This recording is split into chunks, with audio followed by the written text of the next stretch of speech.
War Stories. Part 1. World at War.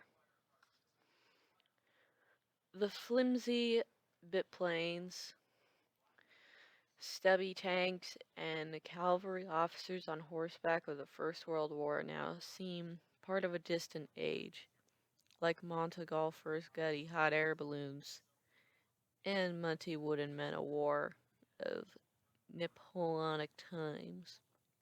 But there are still a handful of men alive today who fought in that war. In fact, the last survivor of the 1914 Christmas truce only died in 2005, a sprightly 109-year-old, still waiting to reminisce for documentary filmmakers about the events that extraordinary day. Like many other veterans of both world wars, he found it difficult to talk about what had happened to him. Even 90 years on, the memory of a young man who died beside him in France and Belgium moved him to tears. There's still millions of people alive who live today through the Second World War. Many grandparents even remember it vividly. It's technologically may seem quaint now, but that war introduced the world to computers, jet planes, penicillin, space rockets, and nuclear weapons. The end of the war, with its fearful standoff between the Western Democrats and the Soviet Union, had shaped the history of the world to today.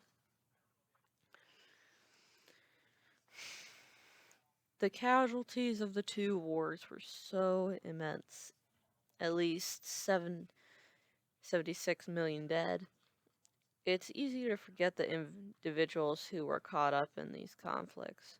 Most were former civilians, farm and factory hands, civilian servants, teachers, plucked from their everyday lives and plunged into a terrifying and often lethal ordeal. The wars were too great a scale to be fought merely by professional armies. Even those that stayed at home were caught up in the Second World War. Like no other conflict in history, it was not just the luckless populations of the battle zones, stranded in the scorched earth between advancing and retreating armies.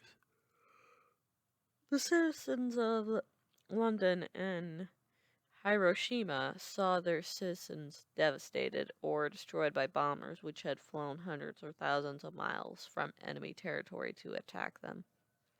Many of the episodes in this book tell the stories of ordinary men and women, soldiers, sailors, and aircrew caught up in the tide of great battles or campaigns. Some of the stories about spies, men, women, and extraordinary courage who ventured into enemy territory in the certain knowledge that they would be killed if captured. Even those who had survived with no obvious physical or physiological damage were tormented by what they had seen and done. One British veteran on the First World War recalled, "Us fellows, it took us years to get it. Years.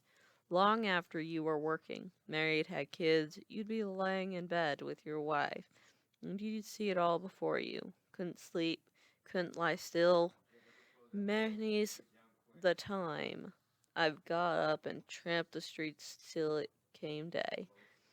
And many the time I've met other fellows that were out there doing exactly the same thing.